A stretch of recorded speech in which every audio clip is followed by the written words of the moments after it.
Okay, I know this is insanely late. I think Last of Us Season 2 ended like a month ago at this point, uh, probably, and I still haven't released my thoughts. I was planning to release my thoughts like the day after, and life just got insanely busy and hectic, and I, like, honestly, other than like the One Piece chapters, I haven't been able to like record or work on any video stuff. It's just been so, I don't know. It's just been insanely busy. So I do apologize for the delay on this one, but I'm here. I'm sitting down. I have some spare time right now. So I figured, hey, you know what? This has been on my to do list forever. Let's get it done. So I am going to share my thoughts on The Last of Us Season 2. Now, for the context, I have played neither Last of Us game. I have, going into the season, I had absolutely no idea what the plot of The Last of Us Part 2 is. I've never played it. I'd never seen anything from it. The only thing I had known was that it had incredibly mixed reception. And it wasn't like it was okay. No, it was in term mixed. No, it was either the greatest game ever or like it was absolutely abhorrent. And no one was really in between. There was like no people that were like, and it was so fascinating to me that was the case, because The Last of Us, the first game and the first season show, are pretty unanimously considered like absolute masterpieces. I had not played the game when going into the show, and I thought season 1 was one of the best. Like, if that was the whole show, that was one of the best shows ever made. It was absolutely perfect. It was pretty much flawless. Like thinking back on season 1, it is really one of the best cohesive packages of TV ever made. And I know the story credit is majority due to the game, but I think the writer also wrote the show, or a good substance, or like helped with the show writing. I'm not 100% sure. Um, yeah, season 1 was perfect in every way. It was one of the best things I'd ever seen. So I was very curious, knowing the reception of the game, how season 2 would turn out. And like, honestly, I'm glad I didn't record this right away, because having had like about a month to think about it and sit on the season at this point, I'm gonna say it was really fucking good. Like, there was so, like, in retrospect, I think the majority of my issues were from the last episode, and I think like that's a 7 out of 8 like track record. And with the way they split the season, where the story's not done, it's not like the finale of the show was terrible, because the story's not over yet. So it was just like a weird like season finale where like I didn't really understand what they did there. I guess I'll get that out of the way now. They like, I without going into spoilers, you know what? I guess it has been a month. I'll go into minor spoilers, and like, yeah, I'll go into spoilers. We'll talk spoilers. It's fine. You're probably either seen. You're not going to be watching this if you haven't seen the season or played the game, which I'm pretty sure cover the same story events. So I'll just get into that. In the finale, like, they had like Ellie have like these like this like myriad of like near death experiences that were all Deus Ex Machina out of, and I'm like they must have been like levels, or like lengthier level sequences, like set pieces in the game that like you have to play through and struggle through, which makes a lot more sense. But like in the context of the show, it's like it did not make sense at all. It was like it was just like half the episode was her just like, oh no, I got crushed by a giant ass tidal wave that I was trying to escape from. I'm okay now. Oh no, I got kidnapped by one of the cult members and they're gonna kill me. Oh, they let me go. Okay. Oh no, like the Abby's friends are gonna kill me. Oh, I survived the sequence. Like, it it just felt like, I think one of the things that makes Last of Us such a thrilling show is that, like, honest to God, like, you don't know when a character is going to live or die.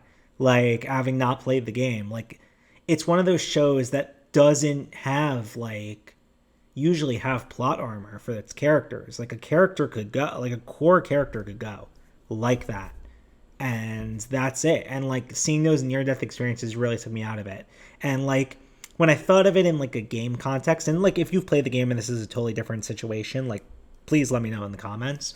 When I thought of that in a game context, I'm like, I understand these sequences were probably really intense, like level sequences that you had to get through essentially to, and like it would have been really thrilling to play them and survive by your own merit, you know, instead of just like in a show format when you're watching it, it's just Deus Ex Machina excuses, like, you know, getting her out of situations. And then like, you know, it does that thing where it like, I don't know if the game did this as well, where, you know, the episode ends with, which I didn't understand this either. And I assume when we do get Abby's side of the story next season, like, we'll see how she found them and like came, and we don't know if she did something to Dina, but we know she killed what's his name, the other guy, the guy the guy, like the good guy, I don't know, like the guy that did absolutely nothing wrong but just is doomed by the narrative regardless. That guy, cannot remember his name for the life of me. Anyway, but he gets shot. I think he got shot like point blank in the fucking head, right? Did that happen in the episode, or am I misremembering a month ago? But and the, you know, they try to do like the fake out where like we, you know, the implication is like a Sopranos-esque thing where like it cuts to black because Ellie got shot in the head, and like, you know, we know that's not the case. Like we know she's gonna, I don't know if she'll survive the whole story, but I know she's not dead from this, you know. That's at least my hunch. I actually don't know from the game itself. But I did think it was a very weird decision to split this particular story into 2 seasons.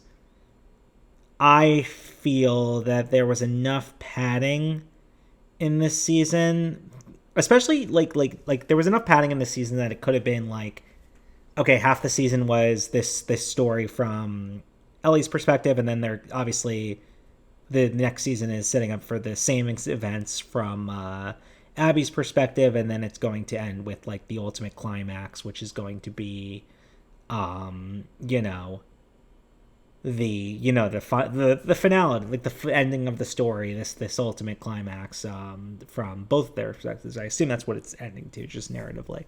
I don't understand why this wasn't 1 season, especially since it's the way more divisive game.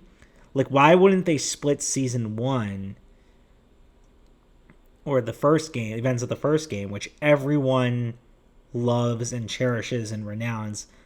Like, why wouldn't they split that into 2 seasons and then make The Last of Us 2 like a 3rd season type epilogue? Or, like, if they're going to do 2 seasons for both games, do that. It's weird that, like, 2/3 of the show will be the massively divisive second game, and 1/3 will be like the masterpiece first game that everyone loves. It's just a weird decision making for me. And what I think happened is that since this season was only 7 episodes, I think. What I think happened here is that, this is my theory, I have no evidence for this, is that they were going to do the full, like, you know, game in 10 episodes like they did with season 1. And HBO was like, you're making a season 3. It's too popular. You got to make a season 3. So they rolled back and they decided to repace it. That's my theory. I feel like they might have pulled like a House of the Dragon on that front. Sorry, my throat was getting super dry. I just needed some water there. Yeah, so, but like stepping back from the stuff that bothered me that I didn't necessarily like, I think overall, like everything leading up to the finale was pretty rough, but like everything that led up to that finale was like fantastic. Like the tension was so fucking good, and like I said, this show does such a good job of like, they get you so invested in these characters, and then they like put them into situations where you genuinely like don't see them as having plot armor, and you think like, oh my god, this could be their death, like this could be it, like this character that I grown to love could be it. And overall, like, I loved the character work of this season. Like, I think, like, you they did a very good job of exploring, like, because in the beginning of the season, like, for lack of better terms, like excuse the improper language, but Ellie's acting like a bit of a cunt for like an early part of the season, and you're like why is she behaving this way? And then like the season does an insanely good job of like reminding you of like and showing you like how Ellie came to realize and understand what Joel did, and like how that impacted her and affected her and the way she sees him and the way she behaves. And it makes like her behavior, you don't agree with like the majority of what she's doing, but you completely understand her as a character, and you have such a firm grasp on like, oh, I understand like why she's making these decisions, even though you could sometimes wholeheartedly disagree with these decisions. And yeah, and like I thought Dina was a great character, excellent addition to the story. She's such a complex character, with like such great,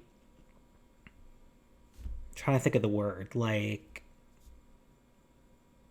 there's such complexity where it's like there's this side of her and her personality and her behavior that she's like fronting with, and then there's this like really like, and the show does a very good nuanced job of showing this, there's this like sort of other person underneath that sort of like comes out in key moments. And I thought that was so fascinating. And it's like one of those things where like the whole relationship of Ellie and Dina is like so doomed by the narrative. Like it's like it reminded me of Jamie and Brienne in Game of Thrones in a way, where it's like, you know, the conviction of Ellie on this mission is like going to like it's going to be the end, like it's this relationship will never work because of this, you know. And it's like you want it to work so badly because you care so much about these characters, and it's doomed. And it's like I would not be sad. It's one of those things where it's like you want more than anything to see these two characters and like end up together and live a happy life together. But as the writer in me and as the narratively, I would not like simultaneously I want to see that more than anything, but narratively I will not. The show will not work if that's how it ends. like right, like I don't know if I'm making any sense, but like that just cannot like happen for the narrative. Like it has to be doomed, and the consequence of this has to be that this is doomed. Probably by Dina getting fucking killed. I don't know, or maybe Dina seeing either that, or Dina seeing Ellie in a way that's like irreparable because of her behavior. And that relationship cannot be reconciliated. Almost like an inverse dark parallel to like how she saw Joel, where she like was willing to try to make it work with Joel, and then it was too late, you know. And then it's like the next fucking morning he gets killed, and she has to see that, you know. That I thought that was like, God, that whole part of that episode, I think it was the episode before the finale where they did that whole like the past few years relationship flashback between Joel and Ellie, and how that relationship developed, and like what happened in the aftermath of the whole hospital incident. That episode got me fucking at the end when like they're on the porch and having that conversation. I was like fucking crying. Like yeah, but I almost wonder if like that's where the story will go, where like inverse, where like it's the same kind of impasse, and Dina will be like, I can't reconcile with this, you know, or she gets fucking killed, which could very well be as well. But that relationship is doomed. Um, I don't know how I feel about Abby yet as a character. She also like I love this like I mean, a big theme of this season obviously, and I assume the next season is going to be this endless cycle of revenge, where, you know, Joel murdered Abby's father, Abby murders Joel, Ellie is gonna try to murder Abby, Abby's probably gonna murder. I mean, she murdered that guy. I can't remember his name, and is probably might murder Dina. I don't know. This endless loop of revenge. Well, Abby murdered. Ellie murdered Abby's friends. All the names are so similar. Like Abby, it's like I don't know. Like I know who the characters are, but it's just like. But yeah, like a big commentary of this season. The theme of this season is that endless cycle of revenge. I think. And oh my god, did I totally lose my train of thought here? What was I? What was I just saying? Oh yeah, like I really don't know how I feel about Abby's character yet because like we only see her twice this season, and really like for key moments, and it's in the context of her murdering Joel, and then also in the context of her like showing up randomly with no logic as to why she would find them and be there, which I assume we'll get that logic next season. And that's like and showing up to, kill Ellie and like Co. And like I really don't have a sense of her character yet, and I wonder if season 2 will do a good job of like sticking that landing because it's going to be very weird going into a season where she is the protagonist, and that's why I'm a little mixed why they split up the season. It's going to be very weird having a season that doesn't have Joel or Ellie at the lead, you know, and I assume it will converge, of course, but again, and we'll have Ellie again, but like I don't really know how I feel about her yet. I know she seems to be a controversial figure amongst fans. It's not controversial to me at all. It's just that I literally don't. We don't have enough of the story yet for me to make a judgment. You know, Ellie, Dina, Joel. I could say god tier characters, some of the best ever written. So like I can't say that about Abby yet. We just don't know. Yeah, I think that about wraps up my thoughts. I'm very interested to see where like how they wrap up this story. Because I guess going about like back to the Abby thing, it seems like Abby defected and was trying to make an escape, defected from the wolves or whatever this militia is called. I think it was the wolves or something, and is trying to make an escape with her friends, and they're about to pull it off, and Ellie disrupts it. Is what I've gathered.